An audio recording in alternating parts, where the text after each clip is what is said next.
Assalamualaikum. Waalaikumsalam warahmatullahi wabarakatuh. Dengan siapa di mana? Saya hamba Allah dari Jakarta. Baik, kita berselawat terlebih dahulu. Ya, Allahumma sholli ala sayyidina Muhammad wa ala ali sayyidina Muhammad. Allahumma sholli wa sallim barik alaihi wa ala alihi washabihi. Baik, silakan langsung bertanya kepada Buya. Ya, Assalamualaikum Buya. Wassalamualaikum warahmatullahi wabarakatuh. Saya ingin bertanya. Saya kan sudah berumah tangga 1 tahun dengan suami saya, dan dari pernikahan saya sebelumnya ini saya sudah dikaruniai 1 anak perempuan, dan saat ini dengan suami saya juga saya sudah dikaruniai 1 anak perempuan. Gimana? Suaranya kurang jelas. Suaranya mungkin bisa Tadi lebih sudah. jelas lagi. Tadi jelas. Seperti yang pertama. Baik. Ya. Halo. Ya. Ini jelas, Oke. Pak. Baik, silakan. Jadi saya sudah berumah tangga 1 tahun dengan suami saya. Dari pernikahan saya sebelumnya itu saya sudah dikaruniai 1 anak perempuan, dan dengan suami saya yang sekarang ini saya pun sudah dikaruniai 1 anak perempuan juga.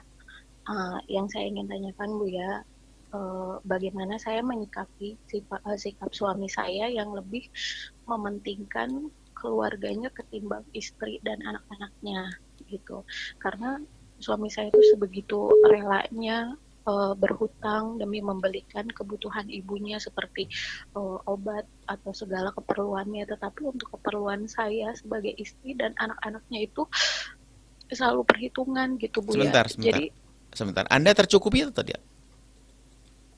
Kebutuhan Anda tercukupi atau tidak? Tercukupi hanya untuk kebutuhan sehari-hari saja Bu ya. Artinya tidak sampai kurang, masuk rumah sakit nggak ada obat, nggak ada makan, tidak kan? Enggak sih. Baik, silakan. Lanjut. Maksudnya hanya kebutuhan sehari-hari saja gitu. Baik. Memang sudah tercukupi, tapi perhitungan seperti itu Bu ya. Baik. Nah, setelah itu jadi suami saya itu hanya memberikan nafkah kebutuhan seperti memasak, kebutuhan rumah saja gitu. Tapi untuk kebutuhan pribadi saya dan anak-anak itu selalu diperhitungkan gitu. Jadi perhitungan itu tidak dikasih seperti apa? Kebutuhan seperti apa pribadi itu? Perhitungannya itu misalnya saya meminta untuk kebutuhan anak seperti susu atau pampers gitu. Jadi hanya diperhitungkan. Jadi 1 bulan ini harusnya segini gitu. Tapi cukup kan? Iya. Kalaupun kurang, kadang saya suka minta tapi saya tidak berani karena selalu diperhitungkan gitu. Jadi saya memaksa untuk meminta ke orang tua saya gitu. Bukan dengan memaksa, maksudnya saya terpaksa untuk meminta ke orang tua saya gitu. Kalau diminta marah suami? Iya, dia selalu bilang kenapa udah habis gitu, kenapa harusnya kan target itu kan 1 bulan habis segini. Begitu Bu ya. Nah, tidak marah kan dia, hanya sekedar bertanya kan? Gimana Bu ya? Tidak marah-marah kan, tidak menuduh. Marah. Tidak menuduh kamu udah amanah. Marah banget sih enggak, dia cuma kayak dengan nada tinggi gitu, dengan sikap yang sinis gitu. Baik. Nah, terus udah gitu suami saya itu selalu menutupi jika dia tuh kalau ngasih uang ke ibunya tuh selalu ditutupi tanpa sepengetahuan saya. Akhirnya saya tahu dari status-status sosial medianya si ibu saya ini gitu. Selalu memamerkan kalau suami saya dan abang suami saya itu selalu memberi kepada mertua saya gitu. Jadi saya tuh dari hati saya ada rasa cemburu. Untuk apa? Memberikan mertuanya apa? Untuk obat segala macam gitu? Ya keperluan seperti kayak obat, kuota internet atau kebutuhan sehari-hari gitu. Pokoknya yang menjadi kebutuhan dari si ibunya gitu tanpa sepengetahuan saya gitu. Jadi saya hanya tahu itu dari status-status sosial medianya si mertua saya ini gitu. Nah, yang saya ingin tanyakan juga, apakah suami saya itu bersikap adil dengan saya? Suaranya hilang. Posisi mic-nya kayak tadi. Jadi yang saya ingin tanyakan itu kan saya ada rasa cemburu, rasa cemburu tersendiri. Apakah itu termasuk adil sikap suami saya kepada seorang istri dan anak atau bagaimana Bu? Baik. Gitu. Baik, Masya Allah. Seperti itu. Mohon penjelasan. Anaknya anak siapa? Gimana? Anaknya anak siapa? Anak suami kan? Iya, jadi anak suami yang sekarang saya dikaruniai satu. Enggak, maksudnya anak susu apa anak untuk siapa ini? Anaknya dia kan? Gimana Bu? Anaknya dia, anaknya suami kan? Anak suami juga kan?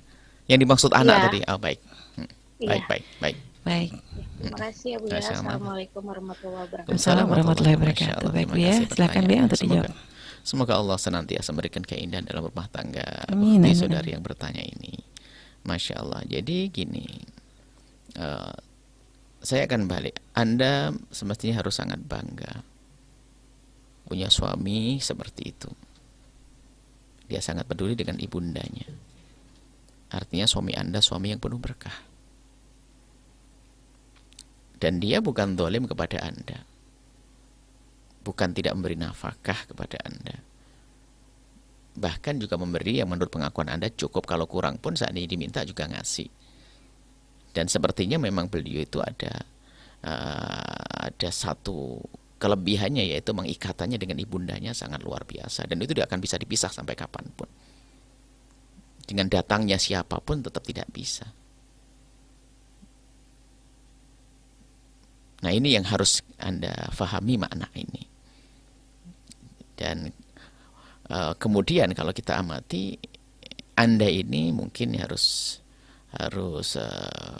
betul menata hati. Kalau itu berkembang adalah satu sifat yang tidak terpuji. Bahkan mungkin sebagai seorang istri malah mendukung. Itu kan diberikan ibundanya. Ibundanya dia, suami, Masya Allah. Dan yang Anda bahas siapa sih? Juga anaknya suami. Mustahil. Anak itu tetap anak sampai kapanpun. Jadi tentu mungkin kemampuan suami ya seperti itu. Dia pengen membagi rizki, sehingga dengan keluarga bisa, kalau dengan istri bisa membatasi, dengan anak bisa membatasi. Tapi dengan permintaan ibunda mungkin dia tidak bisa. Karena begitu hormatnya dengan ibundanya. Saya sanjung itu laki-laki yang hebat itu. Jadi sebagai seorang istri kepada siapapun, istri dimanapun, jangan sampai punya sikap seperti ini. Itu hal yang tidak terpuji bagi Anda. Saya ingatkan tanda cinta saya kepada Anda. Nah, kemudian suami Anda tidak memberitahu kepada Anda, nah Anda punya sifat seperti itu, nggak perlu dikasih tahu memang. Kalau dikasih tahu Anda pun tidak mendukung kok. Anda malah gelisah. Anda cemburu. Cemburu itu yang normal. Cemburu itu untuk berlomba.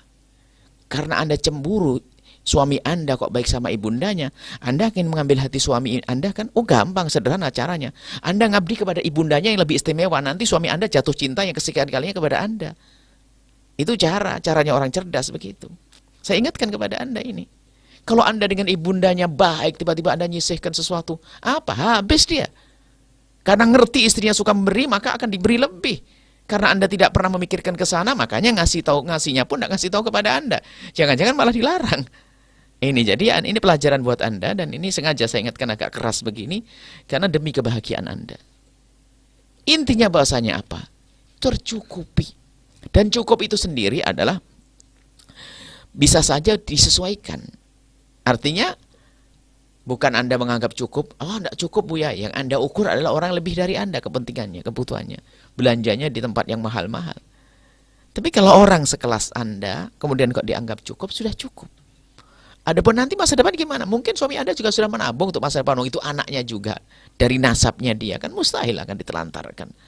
Seorang bapak yang baik sama ibunya itu sangat mustahil kalau dia tidak baik sama anaknya. Dan rupanya Anda dengan anaknya diperlakukan sama.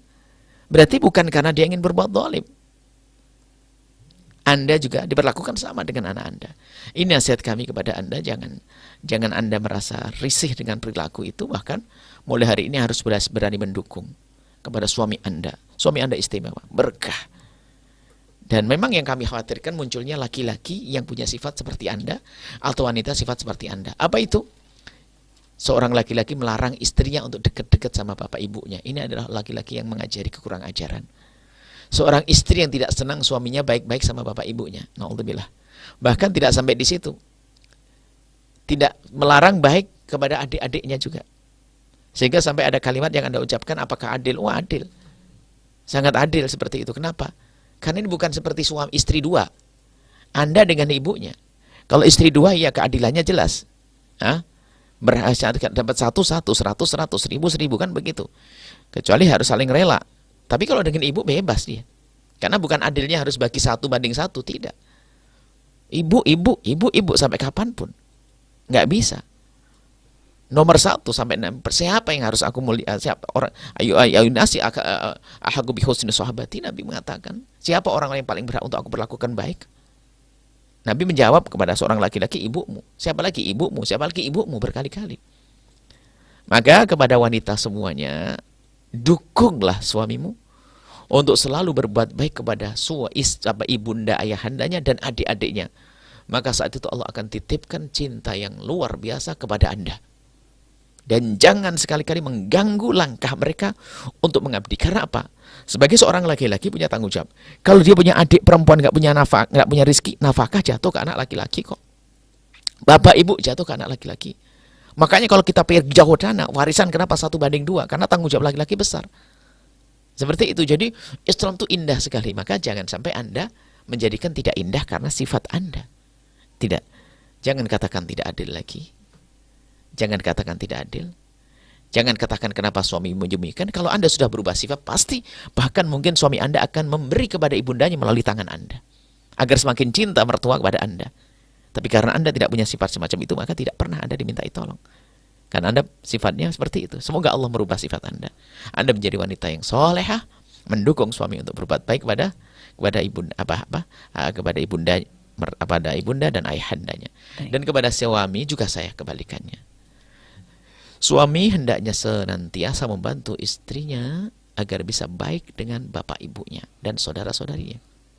Itu rayuan yang dahsyat, yang jarang, yang tidak bisa dikalahkan dengan apapun. Karena apa? Rayuan itu langsung yang akan memberikan pertolongan siapa? Yang mempunyai hati kita, yaitu Allah.